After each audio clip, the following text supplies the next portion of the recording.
All right, guys, it's time for the Next Level Guy Show, a men's interview, interest, and improvement-focused podcast featuring interviews with the greats from all industries to help you better your life. Each week, a new episode features an interview with one of the greats, covering all aspects of their story, from life hacks to tips and protocols that have allowed them to live life on the next level. We then highlight concrete action steps that you can use to improve your life. And now, your host, Ian Dawson Mackay.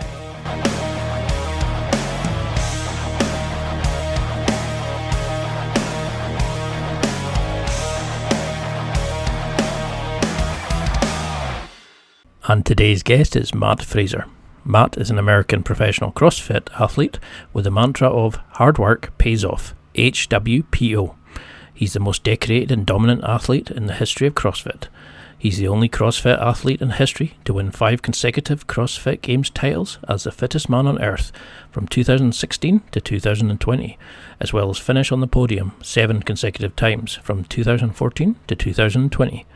Prior to finding CrossFit, Fraser was the 2009 Junior National Weightlifting Champion and resident athlete at the Olympic Training Centre. Now, Mat is a phenomenal athlete, we can all agree, but it's his mindset and approach to training and competing that makes him such a CrossFit legend and an ongoing success at whatever he tries. So in this interview, I try to find out how we too can become like Mat Fraser. In this interview, we discuss how Mat uses his engineering qualifications to build systems for his training and competitions, the importance of Mat's mantra, HWPO, and how it has helped him achieve his life goals, how Mat saw the bright side in breaking his back, and his mindset shift can help you see the silver lining in problems too, and so much more. And now, let's get to the interview. But thank you so much for coming on. It's an absolute honour to feature you. But for people who maybe don't recognise you, which is very unlikely, how do you give a cliche, 30-second answer of who you are and why you're a legend? Yeah, I mean, first off, thank you for having me. I think the best description, so for anyone that doesn't know CrossFit or myself, I think it's safe to say I made a name for myself by winning the CrossFit Games 5 times. 7-time podium finisher at the games, and the CrossFit Games are basically the world championships of CrossFit. So you win the title of Fittest Man on earth. So you're getting tested anything cardio based, weightlifting based, so powerlifting, strongman, Olympic weightlifting. On the cardio side, it could be single modality on any implement that they want to test you on. And then you mix in gymnastics, and then there's the whole variable of the unknown. So the CrossFit Games are usually a 5-day competition, 15 events, give or take a few. Sometimes we know the events, anywhere from a week to 2 weeks ahead of time. And then we've been in the extreme scenarios of finding out the event, 30 seconds before we go. And then in one instance, we even found out the event as we were completing it. So as you're in a race, you don't know where the finish line is, and your referee's kind of giving you information as you go. So,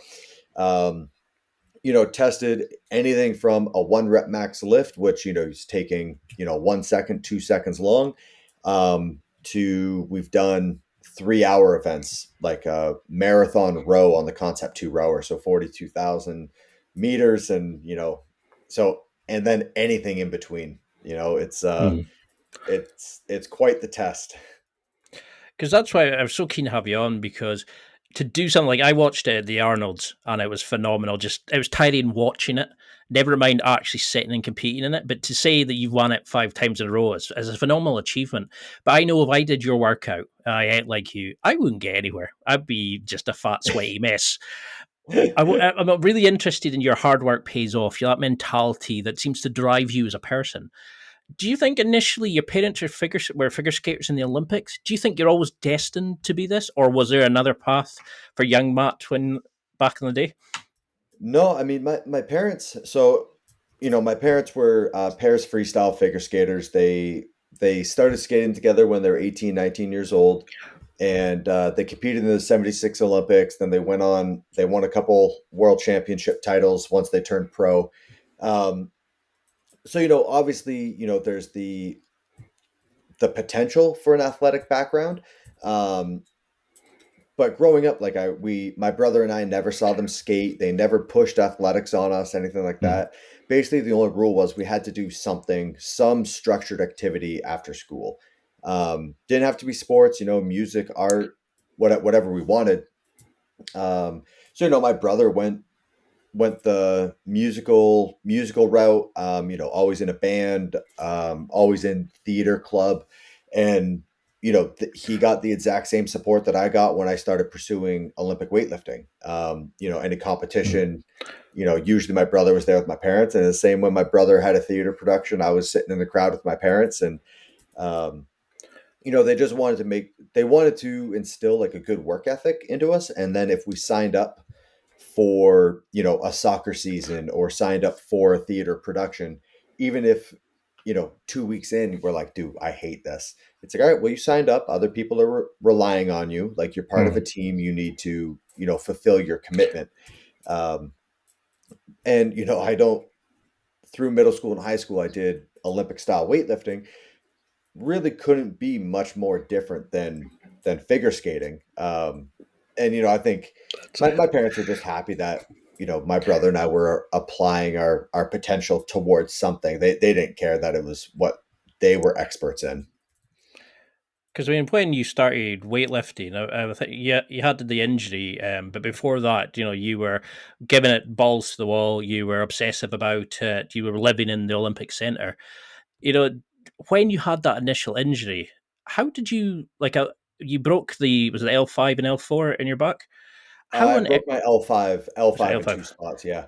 How did you at that point start thinking, okay, I can come back from this? Because you came back even stronger, bumped into a CrossFit gym to use the facilities, and decided, well, I'll give this a shot, and became 5 times fittest man on earth.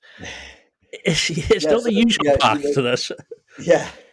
Yeah, the progression of finding CrossFit, so when I was 19, I think I was 19, I broke my L5 in two spots. I was living full time at the Olympic Training Center. Um, it was a devastating blow because you know, you're in a place of uncertainty. You don't know, um, not even how am I going to come back from this, but can I come back from this? Hmm. And, and it I was living out there by myself and living on your own at that age. It was really tough. Like I was in a low spot. Thankfully, the surgeon that I got linked up with, the surgery I had was basically experimental. Um, the first option, what all the other surgeons told me was the only option was fusion, and they were telling me like you're never going to play a sport again. You're never going to compete at a high level. Like the most you'll do for physical fitness is a light jog. And so that just, especially as a young kid, that just takes the wind right out of your sails. Hmm. But then the surgeon that I got linked up with, he was very confident and basically said, like, oh no, like if this surgery takes, you'll be back, you'll be good as new. You'll be stronger than you were before. And so that was kind of, what gave me hope. But at the same time, even after the surgery, then I'm probably 6 to 8 months of wondering, did the surgery work? So it's just I can deal with pain, I can deal with adversity, I can deal with discomfort. That's all very simple. It's but having the uncertainty of not knowing, is this the right move? Is this the wrong move? Did it take? Did it not take? Is my sports career over? Do I have more potential? That's what would just that's what eats me alive, is the uncertainty. And Hmm. at that age, you don't have many life experiences in that tough of a situation. So it was literally just I didn't have another option. I just had to stay pointed in that direction.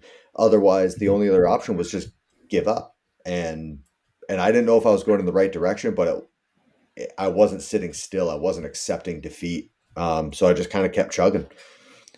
No, I mean, because it's certainly a dark place for a lot of people, but you used it as a kind of a learning experience and a way of building tools to kind of learn how to do things. Like you kind of realized if things were going to change. Do you think that helped later on in your career when you were only getting told how to do an exercise as you were in the middle of it, or as the new business was taking off, things were getting thrown at you and mixing it up? Has it helped you as a It person? Do you think? it's 100% helped me become, who I am and how I conduct myself now. I didn't know it at the time, but once I, dealt with the injury, got the surgery, had the recovery process after that, um, you know, basically every time I'm faced with an obstacle, especially when I was still competing in CrossFit, I would get, injuries are inevitable. If you're pushing yourself to limits, little tweaks are going to happen, things like that. Um, but it definitely gave me the confidence moving forward because if I'm dealing with knee pain or like a tweaked shoulder, something Mm, simple, I'm always looking back of like, dude, if I got through that shit when I was 19, this is nothing. This is yeah. easy. And especially being in the sport of CrossFit where I was coming from Olympic weightlifting where, you know, you're either taking the bar from the ground to overhead in one movement, which is the snatch, or you're taking the bar from the ground to overhead in two movements while stopping at your shoulders. You're using most of the same muscle groups. It's all the same technique. It's incredibly repetitive. Whereas CrossFit, if my ankle was stiff, there's 1,000 other things I can work on. So an injury or just little aches and pains never stop me in my tracks.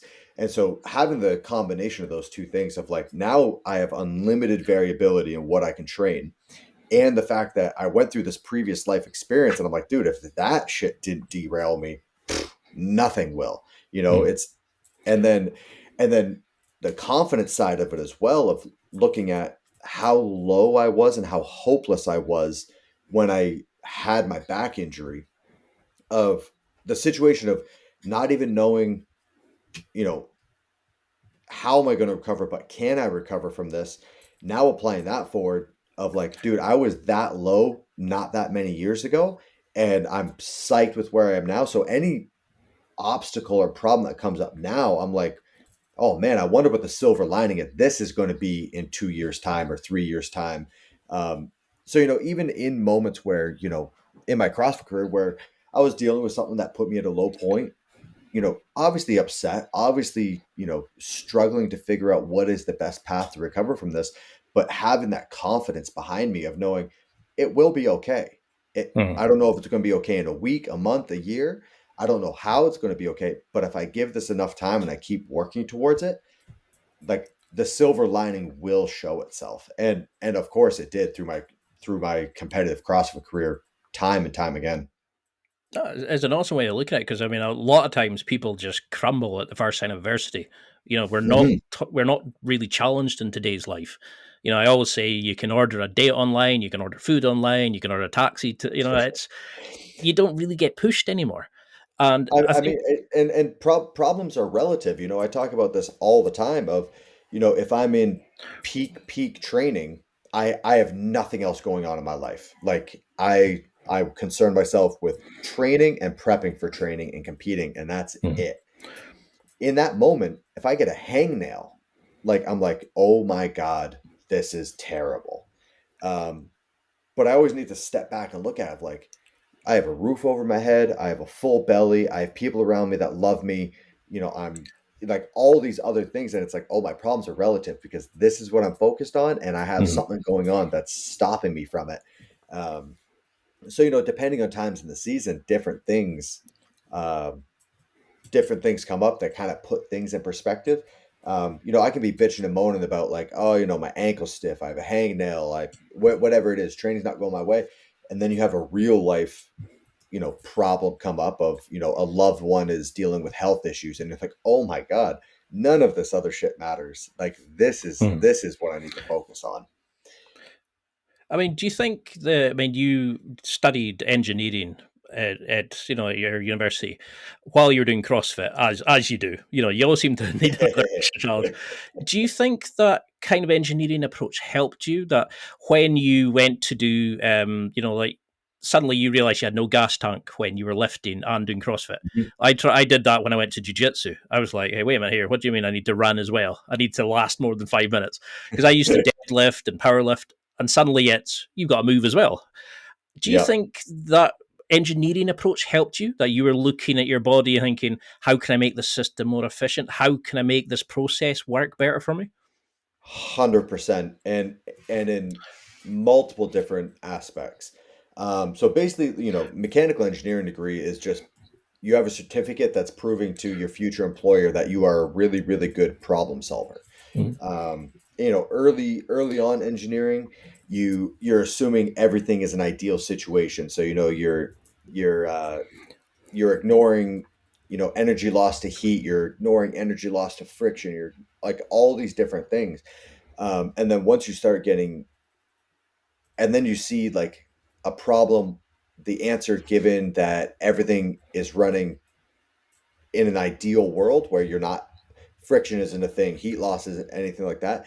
And then once you get more and more advanced and you start factoring in those things and you see the discrepancy between the two, Mm. it is drastic.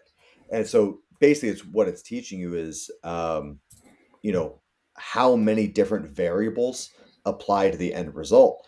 And and I had experience with it where my training was awesome, but then my sleep was shit, my diet was terrible, my home life Mm. wasn't sound, all these different things.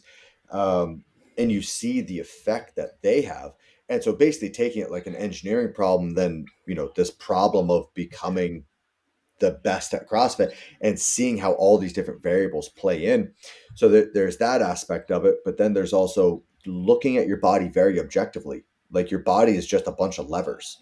And so learning, how to move this bar or this ball or this yoke as efficiently as possible, looking at your body as a machine of how can I run at 100% efficiency and looking at each lever arm individually.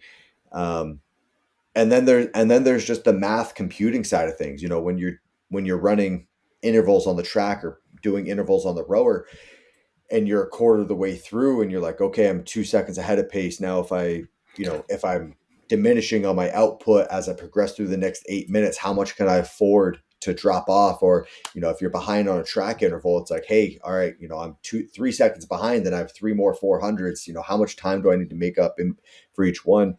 Um, being able to compute and do all those calculations on the fly to see, it came up a lot for me. Most of my CrossFit career, I was in the final heat. So there's usually 4 heats of individual male competitors.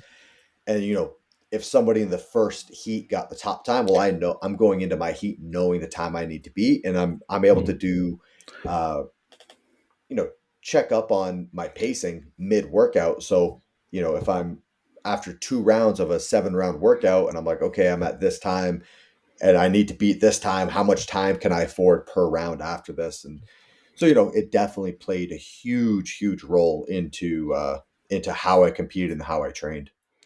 Because I was really impressed. I've listened to like a heap of different interviews you've done, and I really like the ones where you've talked about you were making a system of building towards, is this practice going to help me in my Mm. overall performance? It wasn't, you were, how do I get better sleep to improve my performance? How do I eat better to improve my performance? I love how you create a lifestyle to compete. You now create a lifestyle to build the business, to you seem to have this obsessive nature like I have. That's why I never started smoking, to avoid, I would want to be rolling 50 a day and playing with all the Yeah. different things. You seem to be like that. You seem to throw yourself into that. How do you build up your lifestyle, your habits, your systems to make sure that the mat that goes in to compete is the best efficient mat, the most processed mat that can get this done? Did you think um, about this, or did it come in the flow? so little bit of both. One, the early stages of it aren't really much of a choice for me. It's something I know about myself. I've known since I was, 12 years old, is that I have an incredibly addictive personality. Um, Mm. if I pick something up and I like it, it's going to be You're away. consuming. And, um, so when I came in, it first started when I started going to University of Vermont of, I knew I wanted to be good at it. And, I had some previous life experience with how to train for weightlifting and, taking the mistakes that I had from my weightlifting days and applying it forward of like, how do I improve on this? Um, and then there's the other kick in the ass after the 2015 games. I was incredibly, incredibly disappointed with the results. And so applying that addictive personality to my CrossFit career started after the 2015 games. And I realized that I wasn't disappointed in the results. I was disappointed in my effort to get those results. And I knew Mhm. those results reflected the effort. So I got second place for a second time and just went like, oh, that's my fault. I deserve second place. And it was the what if, I was looking at like what was the deciding factor? What was the one thing that if I had changed that one thing would have led me to a win or a loss? Because it was a very, very tight race into the last event. Basically, whoever won the last event won the whole competition. And for me, it was like, all right, what if my sleep was better? What if my diet was a little bit cleaner? What if my training was a little more consistent? And I didn't know which variable contributed. And so I just said, fuck it. I'm not going to leave anything up to what if. I'm going to try to be as perfect as possible. I'm going to strive for perfection going into this. And so, for that whole season, it was probably 10 months worth of a commitment. And I just made a deal with myself of for the next 10 months, for this one season, I'm not going to have a single what if at the end of the season. Whatever the results are, I know that is my top performance capabilities. And so, I gave myself a bedtime. I gave myself a meal plan. I trained consistently. All these little things that I don't know which one was the contributing factor. I don't Mhm. know which one was the fork in the road of, hey, if you continue this, you're going to get second place. If you don't, if you make the correction, you're going to win. Um, and in the grand scheme of life, 10 months it's fucking nothing, like Mhm. look back at where you were 10 months ago. Sometimes it feels like it was last weekend. And so, I did that for that whole season. And then I won by the largest margin of victory ever in the sport. And I went, oh, it worked. Awesome. Let me double down on that. Let me find more little tiny things that I can change throughout my season to give myself the performance that I truly felt reflected my abilities. Because it's a big thing, and everybody assumes there's a magic bullet. There's a you eat this, you're fine. I think it was beta aniline you mentioned on the Yeah, podcast, beta alanine. and everybody bought it because they thought that made you. Whereas they Yeah, weren't looking at absolutely. the compound interest, the little changes you were making that were fixing things. So how using your sort of engineering approach, how did you use it like analytically to check it? Were there tools? Were there like journals, So techniques that you used? I think there's a couple things that I took from directly from my schooling of studying my performance, the way I studied for engineering. So one, like the retention rate of like basically remembering your notes from school, your retention rate goes up something like 80% if you review all of your school notes the night that night. So you say you have class at 9 a.m. You're scribbling notes the whole class that night before you go to bed. Read through everything, and just from that one simple task, you're not redoing all the work, you're not redoing all the problems, but just going through and getting your eyes on it for a second time, your retention rate is going to skyrocket. And so I had that while I was training. Of I logged everything I did in training, logged my scores, everything.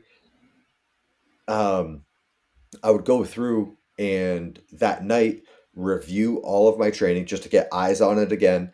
And then that second night I would add in, all right, what did you do well and what could you have done better?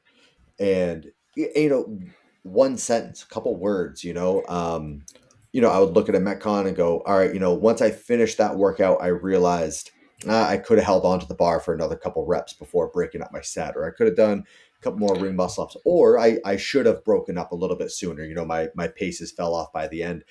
And by adding in those notes and looking at my day's work at night and adding in those notes, my retention rate, I think, skyrocketed, so that the next time a similar workout comes out or a similar stimulus or implement comes up, I'm now remembering, all right, last time I did this, it was a set of 20 and I broke it up into 12-8, but I think I should have gone unbroken. So let's try to go unbroken this time.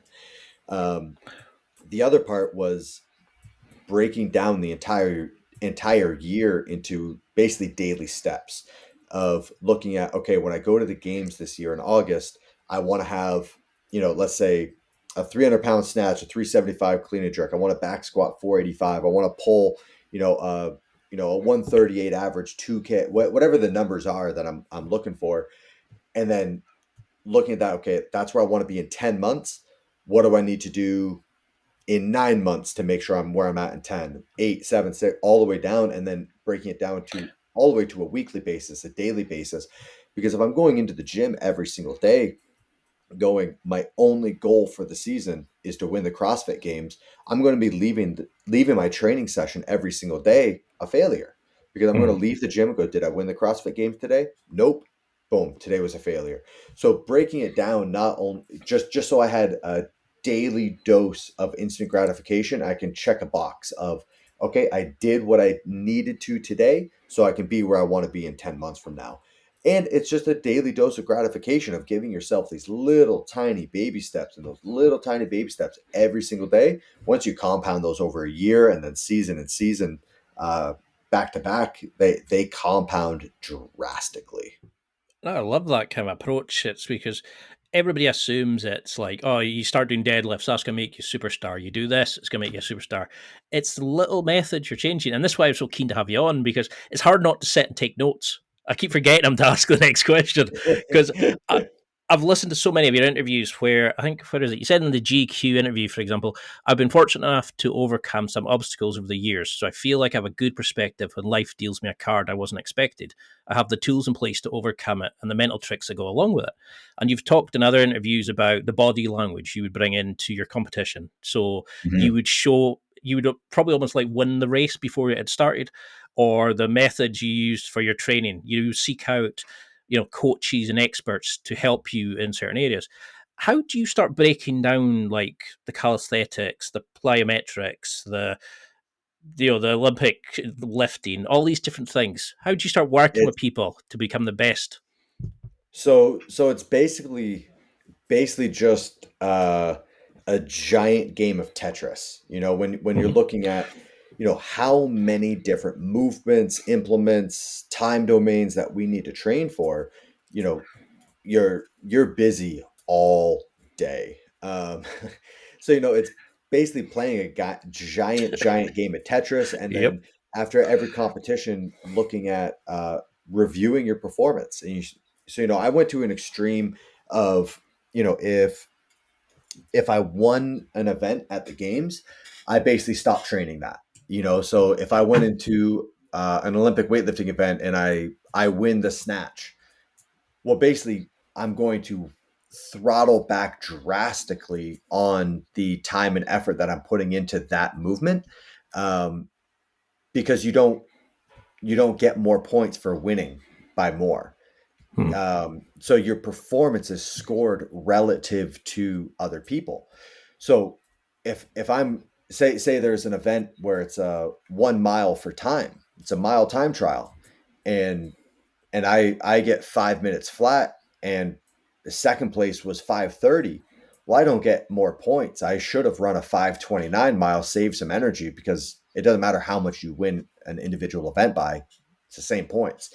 So I took that to a perspective of like, all right, if I'm winning the event at the games, I can throttle back on that. I can sacrifice some time and effort and put that Mhm. to my lowest scoring event, and then breaking it down of what was my lowest scoring event, why was it lowest score, and being brutally honest.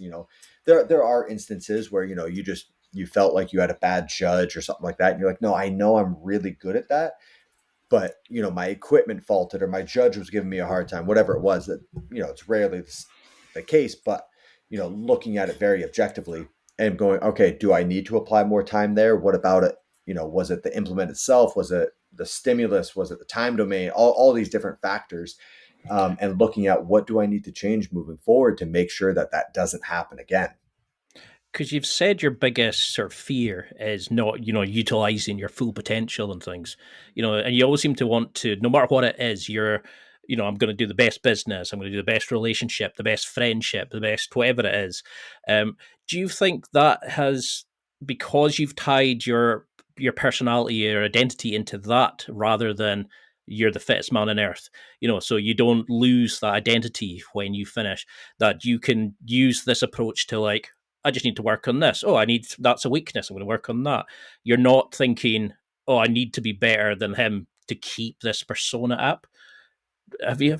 So, I mean, once again, this is kind of something that I took from my previous sports career, was making sure that like you're a fool to think if you're going to compete forever, if you're going to remain number one, especially in a physical field, um, it's going to end at some point.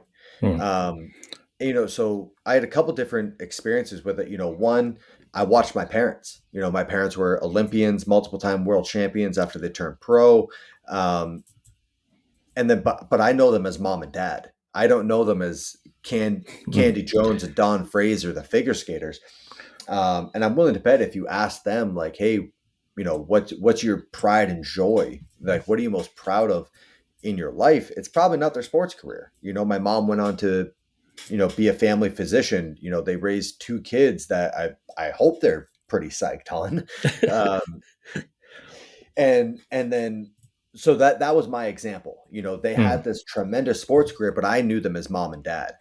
And then, from my weightlifting, with my back injury, I realized how quickly your sports career can get stripped away from you with no control. So like I unexpectedly broke my back. You don't usually break your back, you don't anticipate it, but and I saw how quickly, boom, that can get stripped away. And then any athlete knows, you can have the training session of a lifetime and then pull your trap, putting your gym bag over your shoulder. Those injuries, like you can't control them. You get T-boned by a car and boom, sports career is over. And so I always knew, like, from that as well, like seeing how quickly that can get stripped away, I wanted to make sure to have a backup plan. I wanted to make sure to have a personal identity and goals outside of the gym, so that when the inevitable day comes that, whether I have a career ending injury or I'm not good enough to compete anymore, or if I decide to walk away, I'm not walking away to just sitting on the couch and twiddling my thumbs. I don't do well with idle hands. And so I wanted to make sure to have an identity outside, because the day I decide to retire, somebody new is going to be the fittest man in the world. And I, like, when that day happened, I was there. I was, crying in the stands for the guy. I was pumped for him because I was very content. I'm like, no, I went there. I did what I wanted to do. I feel incredibly accomplished and proud of what I did. But I knew when I stepped away, I didn't want to ever have those lingering feelings of like, could I do one more season? I miss it, all this and that. It's like, nope. Like, I had some projects lined up for the day I stepped away. Because that's why I was keen to have you on. It's not the, what rep scheme did you use? It's what makes you you. Like, how do you? Because everybody could do your workout, but no one could be Yeah. you without that approach to life, that mental kind of conditioning, that cognitive sort of like breakdown and an analytical mind. And I love the way that you look at things and you think, how do I improve this? How do I improve that? I mean, you talked about how you work with coaches so that you got your form so good you couldn't basically break it down like your weightlifting form when you retired. Mhm. You worked on it so much that it was impossible to go wrong in your form. How do you do this with other things like the gymnastics? With like how can a beginner athlete coming into CrossFit? can you go past the learning curve? Can you hack your way in, or do you need to make the mistakes to learn it? Do you think? I think so. One thing that I've said this for years. The most valuable thing I learned in college was how to learn. I figured out what worked for me, Yeah. and then when there's so many parallels moving forward into my sports career, into my business career, of find people that are specialists, find people that know more than you. I've done it in my personal life, I've done it in my sports career, I've done it in my business life. You know, with running a business, especially how it is now, there's so much going on that I don't know how to do it. Like I know what I'm good at. I know I'm phenomenal at training CrossFit. I know I'm phenomenal at coaching, programming, all these things. I don't know how to build an app. I don't know how to, Mhm. manage, all these employees. So it's like, all right, well, let me find somebody that does and let me try to learn from them. And it was the same, when it came to running, when it came to deadlifting, like deadlifting is a great example because I'm proficient in Olympic weightlifting. That's what I did for 10 years, snatch, clean and jerk. But when it came to powerlifting, I'm like, I could get 80% of the way there. But in terms of specific deadlift, I don't know. So let me try to get a hold of somebody that, is a world champion, has a world record, something, and pick their brain. Because very, very rarely do you find somebody that is the best in the world at what they do and they don't enjoy talking about it. Mhm. And so, that's what I did with running. That's what I did with deadlifting. That's what I did with swimming. And yeah, you're going to get told no 100 times, but who gives a shit? Just send out the email, send out the text. Mhm. It's usually a small world. You just put out your intentions into the world of like, hey, I'm looking for a deadlift specialist. Can anyone help me? Um, and that's basically what I did. I used a network of friends, colleagues to track down professionals.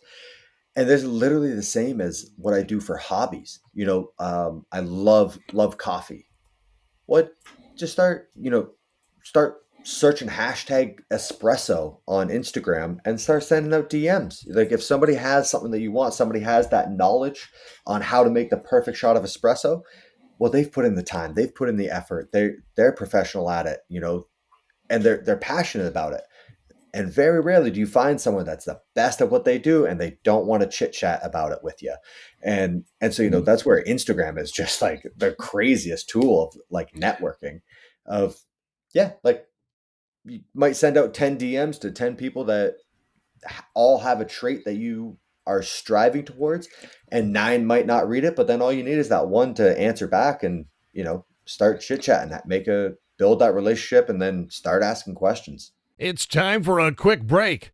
There are millions of potential products to buy, so how do you know which ones are worth your hard-earned money? Simple. You go to nextlevelguy.com/affiliates and explore those that will transform and improve your life.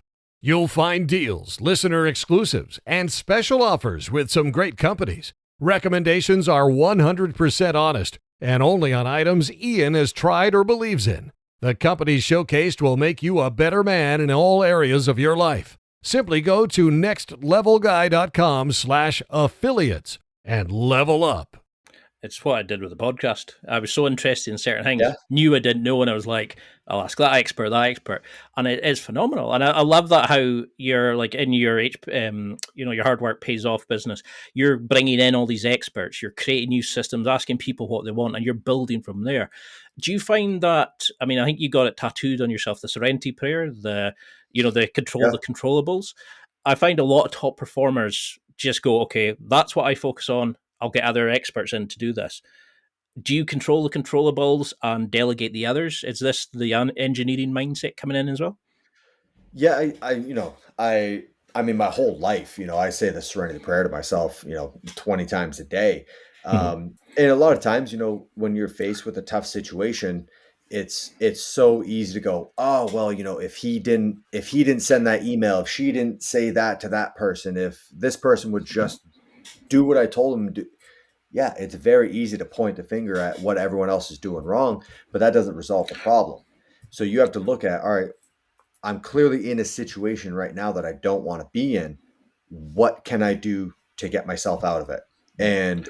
And not looking at like, oh, well, if Sally would just do her fucking job, I wouldn't be in this situation. It's like, all right, well, let's have a talk with Sally. Like, is it that, she's not the right fit for that position? Is she did you not communicate the task at hand properly to her? Did you not set, the proper guidelines or due date, or like, what can I do to fix this problem? Do I need to educate her? Do I need to put out better expectations? There's a list a mile long. Um, I did it when I was competing. Before every event, I would go to the back of my corral, I would crouch down, I would say the serenity prayer to myself, and then I would analyze it, how it applied to that event. Mhm. And looking at it, okay, what do I not have control over in this situation? I don't have control over who I have for a judge. I don't have control over how my competitors pace this workout. I don't have control over the equipment that's allotted in my lane, anything like that. And then going through, what do I have control over? 9 times out of 10, the only thing I have control over is my effort. And so really honing in on that, for like, okay, what is a good distinction of me putting in a solid effort? And then just breaking that down, and then so that I'm running my own race. And then regardless of the results, whether I get first place or 40th place, I can be proud and make sure that those results reflect my personal ability. Because once again, in in this sport, your results, it doesn't matter if it was the best event for you. You're scored on how the other guys did. You're scored relative to other people. So if I'm going into a competition, there's a mile time trial, and my mile PR is 5 minutes, and then I go out there and I run a 450 mile. Well, I'm doing fucking backflips. A 10-second PR, that's phenomenal. I executed perfectly. I did awesome.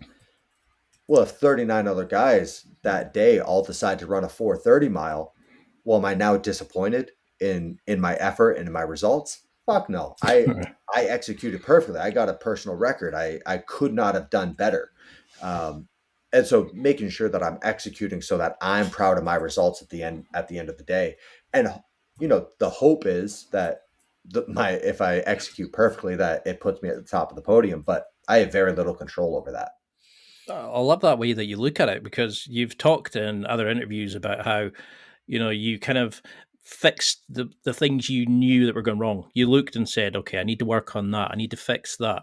And it might Mm-hmm. be the difference between 10 seconds. It might be an extra rep, but it might be the thing that puts you higher up and get enough points on that one to win overall. And when you went from second to first, and then you had your unbreaking chain, is that how you approached it? You broke down your training week into strength, weakness. That's how I'm going to tackle. I'm going to build the base here in my strength, then go from there. How would you do this in terms of it? Was there a normal week? I mean, the format of how I would train was basically repetitive. I could take the stencil from, the 2016, and broad strokes. It was the same thing on repeat. A 10-month training block was the Mm. same from season to season. Obviously we have to account for, different formats, different qualifying times, that type of stuff. But, it was the same year in, year out. But every year after every competition, I would sit down, I would watch all the footage. I would look at the leaderboard, looking at what I did well, what I did poorly, and then also looking at, like, okay, if I did poorly in it, what are my expectations moving forward? So like the 1 year deadlifting, I think I took like 27th place or something like that, like lower half. Mm. And then looking at, okay, how much time and effort am I willing to dedicate towards this? And if I'm trying to add 20 pounds by next season onto my deadlift, how much time is that taken away? Like, what am I sacrificing on the other side of, like, you know, all these first places? If bumping my score on the deadlift is from 27th to 25th, but it's going to cause all my first places to drop to thirds, well, it's probably not worth it. Yeah. So looking at it of like pros and cons, I go into every day of training, I looked at it as if Trying to think of like the example, like, do you know like the Sega Genesis like Street Fighter type game where it's just two characters and up in the top right corner of each one there is your like health bar Mm-hmm. of how many points you've had. I looked at my day as having that little bar up in the corner. I looked at every day as I have 100 points to spend today. How am I going to spend them? Oh, like the experience Um, points kind of thing. like, and just like daily effort, like never once did I run out of time in the day. I ran out of energy. And so I Mm-hmm. looked at it like I had 100 points of energy. How am I going to spread these out throughout the day? And so if putting a deadlift session in that's going to take all 100 points and then everything else goes to shit, well, it's probably not worth it. um, but then trying to accumulate some of those points even outside of the gym, so make sure that I'm in a relationship that doesn't affect me negatively at all. Like, I'm blessed to have Sammy, and she's just always building me up. She's always there for support. Um, but in terms of nutrition, if I'm tracking every single macro, how much effort and time is that going to take versus, if I just eat what I need to eat and I'm not tracking it to make sure that I'm as ripped as possible, anything like that, is that giving me an extra 5 points in the day? Um, you know, simple examples. 99% of my pictures from when I was training while I was competing, I'm in the exact same outfit. I found a pair of pants I like. I found a t-shirt that I like, and I bought 10 of each. Like my tube socks. I only own one type of tube sock. I only trained in one style of shoe so that every morning when I'm getting dressed to go to the gym, I'm not having to give 5 seconds of effort to what am I going to wear today. Mm-hmm. It's the same fucking thing every single day. Uh, like I had a shaved head my entire CrossFit career, or once I started winning, because when I got up in the morning, I didn't want to have to worry about, I have bed hair. I need to like put time and effort. I don't need to schedule a haircut once every other week and Mm-hmm. go, commute somewhere, sit there for an hour. If the barber's running behind schedule, now I just cut into another hour. So setting all these things up, pretending that I only had 100 points to spend and conserving those things only onto the actions that are going to get me towards my goal. I mean, that alone, that like what about there would have probably transformed people's lives. I think we're just sort of touching the surface. I mean, I've got questions on recovery, diet, nutrition. I'd love to have you on again and do a round two, really go into things. But what Absolutely. I mean, what do you think? If you had to give a bit of advice, because I know we're very short time, but what advice would you give to somebody listening to take the HWPO approach to life, to take the mechanical, the analytical approach, to realize that they're in their comfort zone, they can do more, they can push Um, themselves? so I think it depends where are you in the journey, and like what are your goals. So let's just keep it simple and say it's a fitness journey. Mhm. Somebody is looking to start working out, and they you just have an extra 50 pounds on you that you're like, I've had it, I'm getting rid of this. Baby steps. If you're in the very beginning stages of it, baby steps. you know, first day in the gym, don't go out and drop $1,000 on a new wardrobe, $1,000 on supplements, all, and like gym membership, and you're like, I'm doing 2 a days, 6 days a week, all the baby steps. Because if you make this huge life altering decision, it's going to be incredibly uncomfortable. It's going to be, miserable. You're out of your comfort zone so drastically that at the first road bump, uh, you're going to immediately revert back. You're looking for an excuse to go back to your old habits. It's one of those things like diet.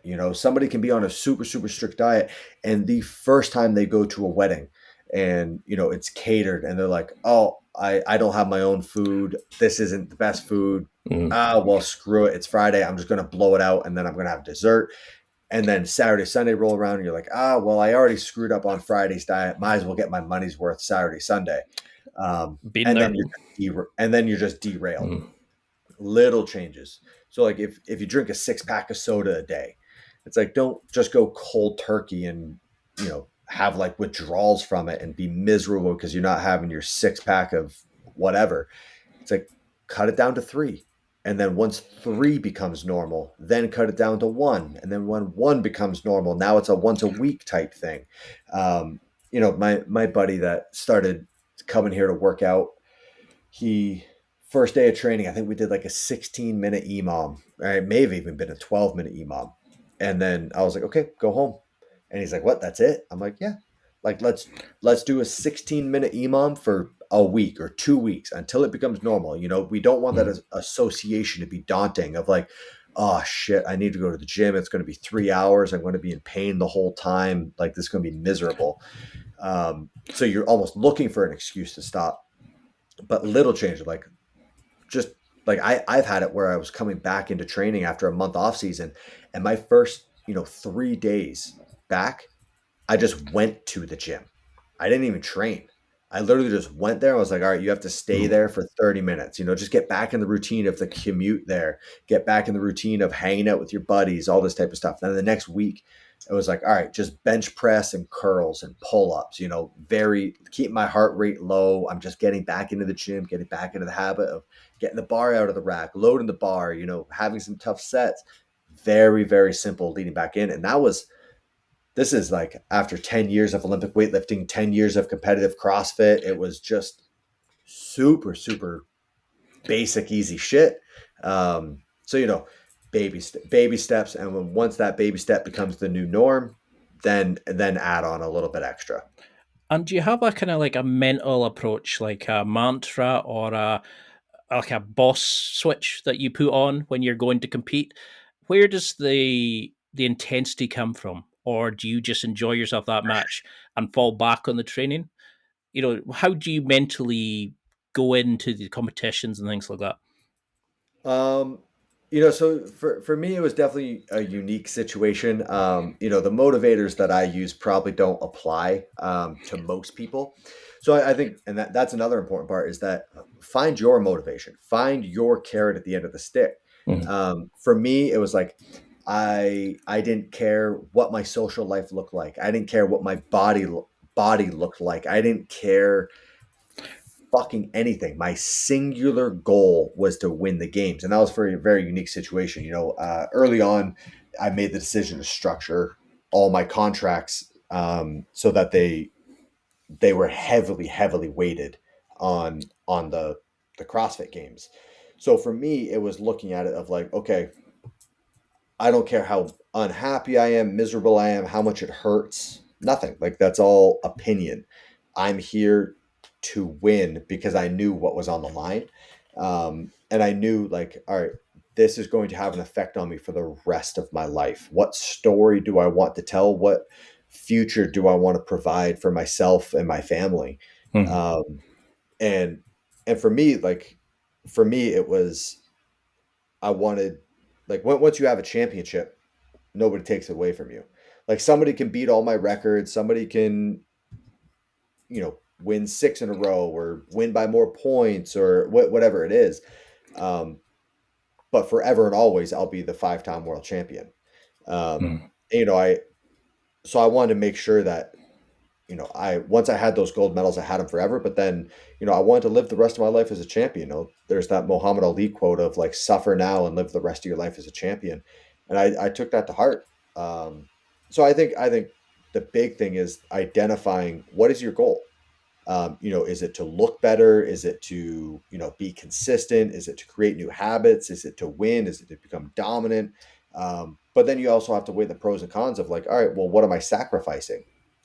For me to put in the effort that I wanted to put in, I had no social life. I was very Mm. lucky that I found Sammy and she was along for the ride. Um, but it was a very, very selfish couple of years that I wasn't traveling for family functions, I wasn't traveling for vacations, so most of the time that means that she's not traveling either. Um, so for me, I had my goals very clearly defined early on, and then I didn't waver on the effort that I was applying to those at all. I mean, before we can get around to and then go into like the business side and stuff like that, but what would you, if it's a perfect time to sell HWPO because it's an amazing platform with some amazing programs, what would somebody listening get from it if they signed up to it just now? What would the athlete who wants to Fraser the games, who wants to be the new Matt? What can we get from it, from signing up, the benefits, and what would you want the evolution to be? Um, so I mean, with the app itself, HWPO training, we've expanded a ton over the last couple months. That first year was, kind of dipping my toes in and figuring out what works, what doesn't work. What do people want? What is there a market for? I put out my what I thought was the best training plan, and that it was intended for the person that isn't looking to compete at the games, but still, like, you're in the gym 6 days a week and you're chasing PRs. So you want to lift more weight, you want to row faster, run faster, all that stuff. And then listening to the feedback, according to some of the population, they're like, this is way too much volume. It was set up to be about 2 hours a day. And some people, this is way too much volume. And then you talk to some other people and like, this is such light volume. Where's the rest of it?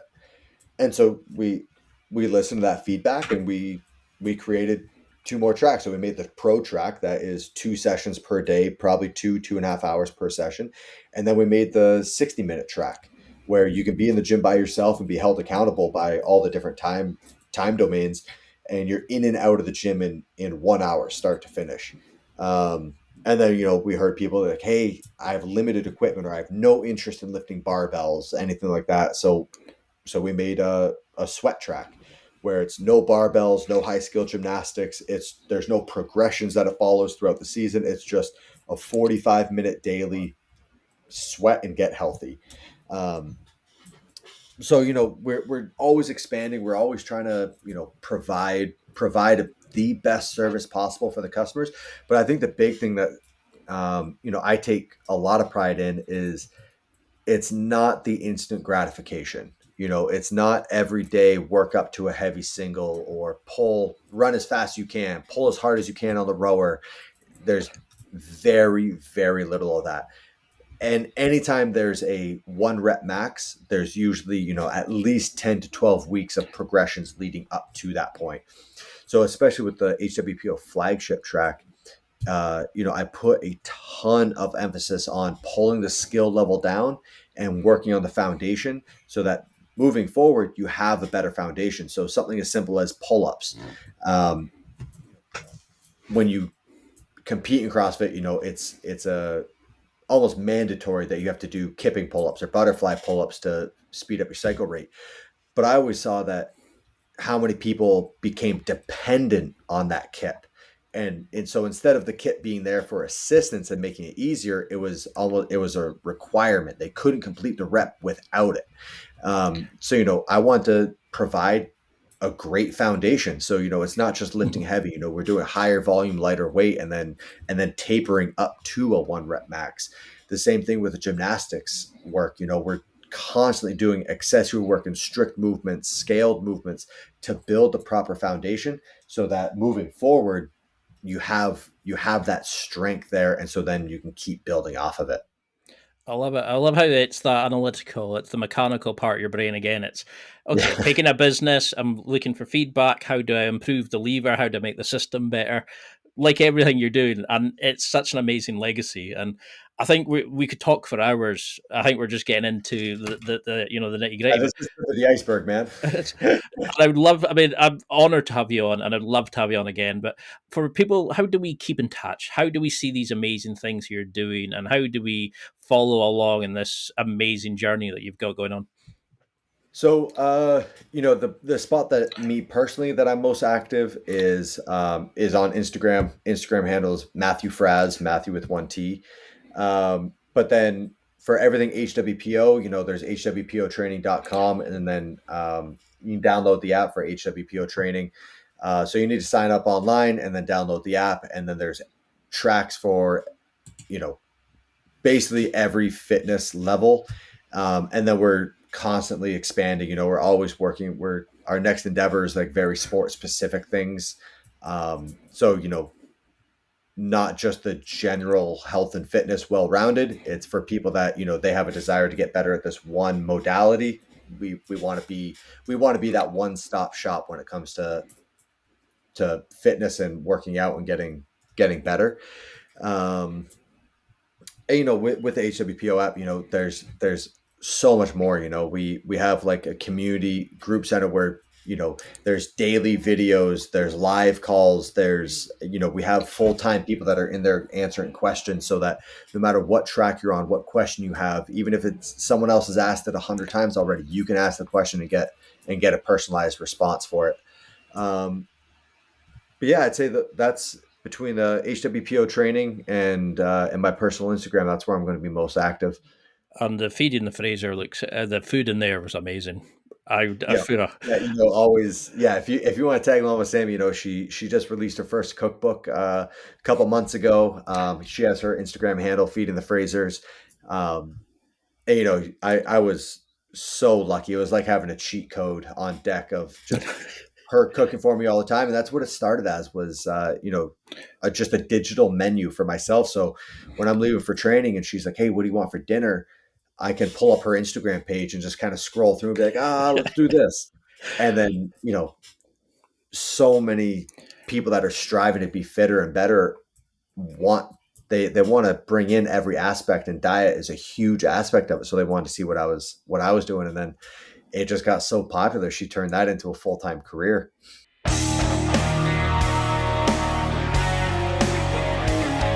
Well, that's it for another week. And thank you for listening. It's now time to take what you've learned and use it to develop and enhance your life with the key points mentioned.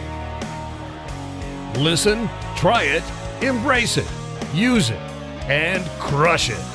Now's your time to hit that next level in your life. If you liked this episode, then please leave a comment on the show notes or a review of the show on your podcast platform. Everything helps evolve the show. Until next week, keep seeking the next level in your life.